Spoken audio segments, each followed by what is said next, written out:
ಮಾನ್ಯರೇ, ಈಗಾಗಲೇ ತಮ್ಮ ತಂದೆಯವರು ಕೂಡ ಈ ರಾಜ್ಯದ ಮುಖ್ಯಮಂತ್ರಿಗಳಾಗಿದ್ದಂಥ ಸಂದರ್ಭದಲ್ಲಿ ಈ ಮಹದಾಯಿ ಯೋಜನೆಯನ್ನು ನಾನು ಕೆಲವೇ ದಿನದಲ್ಲಿ ನೆರವೇರಿಸ್ತೀನಿ ಅನ್ನುವಂಥ ಹಲವಾರು ಬಾರಿ ಆಶ್ವಾಸನೆಯನ್ನು ಕೊಟ್ಟಿದ್ದರು. ಆದರೆ ಇವತ್ತಿಗೂ ಕೂಡ ನ್ಯಾಯಾಧೀಕರಣದಲ್ಲಿ ಅಂತಿಮ ಆದೇಶವಾದ 8 ವರ್ಷಗಳಾದರೂ ಕೂಡ ಅದಕ್ಕೆ ಚಾಲನೆ ಸಿಗ್ತಾ ಇಲ್ಲ. ಇವತ್ತು ಮುಂಜಾನೆ ಬಂದಂಥ ಸಂದರ್ಭದಲ್ಲಿ ನಾವು ಸನ್ಮಾನ್ಯ ಮುಖ್ಯಮಂತ್ರಿಗಳಿಗೆ ಇದೇ ಪ್ರಶ್ನೆಯನ್ನು ಕೇಳಿದಾಗ ಕೇಂದ್ರ ಸರ್ಕಾರದ ಪರಿಸರ ಇಲಾಖೆಯ ಅನುಮತಿ ಸಿಕ್ಕ ತಕ್ಷಣ ಆ ಯೋಜನೆಯನ್ನು ಜಾರಿಗೊಳಿಸ್ತೇವೆ ಅನ್ನುವಂಥದ್ದನ್ನು ನಮಗೆ ಭರವಸೆಯನ್ನು ಕೊಟ್ಟಿದ್ದಾರೆ.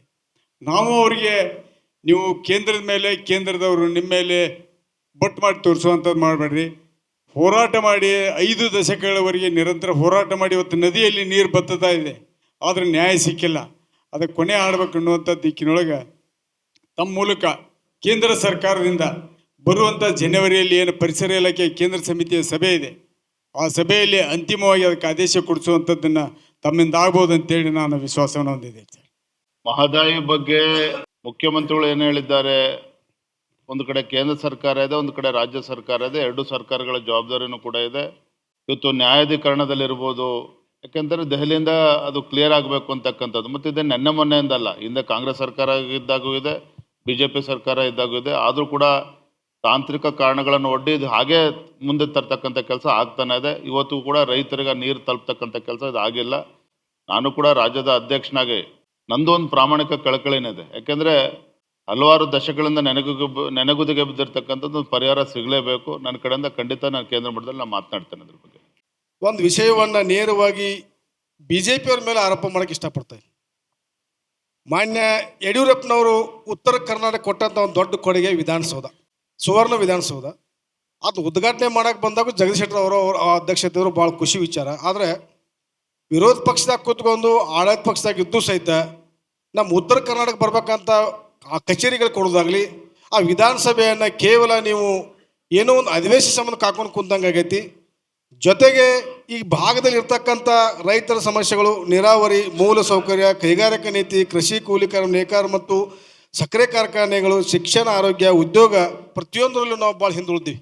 ಇದ್ರ ಬಗ್ಗೆ ವಿರೋಧ ಪಕ್ಷ ಆಗ್ತಾ ನಿಮ್ಮ ಅಧಿಕಾರಕ್ಕೆ ಬಂದಾಗ ನೀವು ಸ್ವಲ್ಪ ಭಾಳ ಗೌಣ ಆಗ್ತೀರಿ, ವಿರೋಧ ಪಕ್ಷದಾಗ ಬಂದಾಗಲೇ ವಿರೋಧ ಪಕ್ಷದ ಭಾಳ ವಿರಾವಸ್ಲೆ ಮಾತಾಡ್ತೀರಿ. ಇದು ವಿರೋಧ ಬಂದ ನಮಗೇನಾಯ್ತಾರೆ, ರಾಜಕಾರಣಿಗಳು ನಮ್ಮನ್ನು ಹುಟ್ಟಿಸಾಕ್ತಾರೆ. ಯಾಕಂದ್ರೆ ದಕ್ಷಿಣ ಕರ್ನಾಟಕ ಮತ್ತು ಉತ್ತರ ಕರ್ನಾಟಕ ಅನ್ನೋದು ನೀವು ನಮಗೆ ಸೃಷ್ಟಿ ಮಾಡಿಕೊಡ್ತಾ ಇದ್ರಿ. ಯಾಕಂತಾರೆ ನೋಡ್ರಿ, ನೇರವಾಗಿನ ಆರೋಪ ಯಾಕೆ ಮಾಡ್ತಾರೆ, ಇಡೀ ಉತ್ತರ ಕರ್ನಾಟಕ BJPಯ ಮೂಲ ಒಂದು ಸ್ಥಳವಾಗಿತ್ತು. ದಕ್ಷಿಣ ಕನ್ನಡದಾಗ ನಿಮ್ದು ಏನೂ ಅಸ್ತಿತ್ವ ಇಲ್ಲ, ಆದರೂ ಕೂಡ ನಮ್ಗೆ ಅನ್ಯಾಯ ಆಗೈತಿ. ಇದನ್ನು ಸರಿಪಡಿಸಕ್ಕೆ ನಿಮಗೆ ಏನಾಗ್ತೈತೆ ಅನ್ನುವಂಥ ಸ್ಪಷ್ಟತೆ ಬೇಕು. ಜೊತೆಗೆ ನೀವು ವಿರೋಧ ಪಕ್ಷವಾಗಿ ಬೆಂಗಳೂರಲ್ಲಿ ಆಗ್ತಕ್ಕಂಥ ಒಂದು ಸಚಿವ ಸಂಪುಟಗಳನ್ನು ನೀವು ಇಲ್ಲಿ ವರ್ಷದಾಗ 2 ಸಲ ಮಾಡೋಕ್ಕೆ ಸಾಧ್ಯ ಆಗೈತೆ ಅನ್ನುವಂಥದ್ದನ್ನು ನಿಮ್ಮಿಂದ ಬಯಸ್ಬೋದಾ? ಇಲ್ಲಿ ಅಧಿವೇಶನಗಳು ನಡೀತಾ ಇದ್ರೂ ಸಹ ಇಲ್ಲೇನು ಉತ್ತರ ಕರ್ನಾಟಕ ಸಮಸ್ಯೆ ಇನ್ನೂ ಕೂಡ ಪರಿಹಾರ ಕಂಡುಕೊಳ್ಳೋಕೆ ಸಾಧ್ಯ ಆಗಿಲ್ಲ. ಕ್ಯಾಬಿನೆಟ್ ಮೀಟಿಂಗ್ಗಳು ಇಲ್ಲಿ ಆದ ತಕ್ಷಣ ಅಭಿವೃದ್ಧಿ ಆಗ್ತದೆ ಅನ್ನೋ ಭರವಸೆ ನನಗಂತೂ ಖಂಡಿತ ಇಲ್ಲ ಈ ಸರ್ಕಾರದಲ್ಲಿ.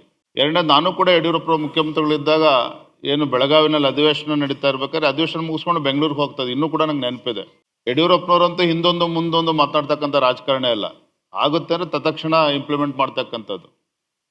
ನನ್ನ ಮುಂದೆನೇ ಆವತ್ತಿನ ದಿನದಲ್ಲಿ ಚೀಫ್ ಸೆಕ್ರೆಟರಿ ಫೋನ್ ಮಾಡಿ ಯಡಿಯೂರಪ್ಪನವ್ರು ಮುಖ್ಯಮಂತ್ರಿಗಳಾಗಿ, ಏನು ಚೀಫ್ ಸೆಕ್ರೆಟರಿನ ಹಲವಾರು ಬಾರಿ ಹೇಳಿದ್ದೇನೆ, ವಿಕಾಸ ಇವತ್ತು ಸುವರ್ಣಸೌಧ ಇವತ್ತು ಅಧಿವೇಶನ ಮುಗಿದ ಮೇಲೆ ಅಲ್ಲಿ ಯಾರೂ ಕೂಡ ಹೋಗೋದಿಲ್ಲ, ಉತ್ತರ ಕರ್ನಾಟಕ ಬೇಕಾಗಿರ್ತಕ್ಕಂಥ ಇಲಾಖೆಗಳೇನು ಅದನ್ನಾರ ಶಿಫ್ಟ್ ಮಾಡಿ ನೀವು ಅಂತೇಳಿ ಸ್ವತಃ ಯಡಿಯೂರಪ್ಪನವ್ರು ಕೂಡ ಹೇಳಿದರು. ಅಂದರೆ ಇದೆಲ್ಲ ಒಂದು ಕಡೆ ಈ ಅಧಿಕಾರಿಗಳ ಲಾಬಿ ಏನು ಹೇಳ್ತೇವೆ, ಬಹುಶಃ ಅವರು ಇದನ್ನು ಅವಕಾಶ ಕೊಡ್ತಾ ಇಲ್ಲ ಅಂತಕ್ಕಂಥದ್ದು ನನ್ನ ಭಾವನೆ. ನಾವಂತೂ ವಿರೋಧ ಪಕ್ಷವಾಗಿ ಮುಖ್ಯಮಂತ್ರಿಗಳಿಗೆ, ಯಾಕಂದರೆ ಈ 2 ವರ್ಷ ಅಂತೂ ಕಳೆದೋಯ್ತು, ಹೀಗೇನೆ ಇನ್ಮೇಲಾದರೂ ಕೂಡ ಅಭಿವೃದ್ಧಿ ದೃಷ್ಟಿಯಿಂದ ಉತ್ತರ ಕರ್ನಾಟಕಕ್ಕೆ ಹೆಚ್ಚು ಒತ್ತನ್ನು ಕೊಡಬೇಕು. ಅನುದಾನ ಕೊಡೋದಾದರೆ ಉದಾಹರಣೆ ಕಲ್ಯಾಣ ಕರ್ನಾಟಕ ಪ್ರತಿ ಬಾರಿನೂ ಕೂಡ ಸಾವಿರಾರು ಕೋಟಿ ಪ್ರತಿ ವರ್ಷವೂ ಕೂಡ ಖರ್ಚಾಗ್ತದೆ.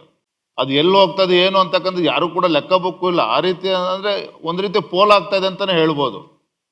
ಹಾಗಾಗಿ ಸರ್ಕಾರಕ್ಕೆ ನಾವು ಕಿವಿಣ್ತಕ್ಕಂಥ ಕೆಲಸವನ್ನು ಮಾಡ್ತೇವೆ.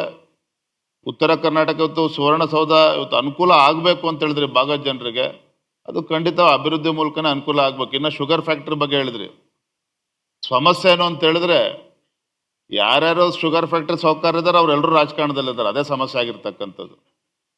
ನಮ್ಮ ಪಾರ್ಟಿಲೂ ಇದ್ದಾರೆ, ಆ ಪಾರ್ಟಿಲೂ ಇದ್ದಾರೆ, ನಮ್ಮ ಪಾರ್ಟಿಲೂ ಇದ್ದಾರೆ, ಅವ್ರ ಪಾರ್ಟಿಲೂ ಇದ್ದಾರೆ. ಎಲ್ಲೋ ಒಂದು ಕಡೆ ಮಿಲಾವಟ್ ರಾಜಕಾರಣ ಆಗ್ತದೆ, 2 ಪಕ್ಷದಲ್ಲಿದ್ದಾರೆ. ಇದು ಲೀಡರ್ಶಿಪ್ ಅಂತ ಏನಿರ್ತದೆ ಇದು ಒಂದು ತಾರ್ಕಿಕ ಹಂತಕ್ಕೆ ತೆಗೆದುಕೊಂಡು ಹೋಗ್ಬೇಕು ಅಂತ ಹೇಳಿದ್ರೆ ಪ್ರಾಮಾಣಿಕ ಕಳಕಳಿ ಇದ್ರೆ ಮಾಡೋಕ್ಕೆ ಸಾಧ್ಯ ಆಗ್ತದೆ. ಖಂಡಿತ ಮುಂದಿನಲ್ಲಿ ಸರಿ ಹೋಗ್ತದೆ ಅನ್ನೋ ವಿಶ್ವಾಸ ನಂಗೆ ಖಂಡಿತ ಇದೆ.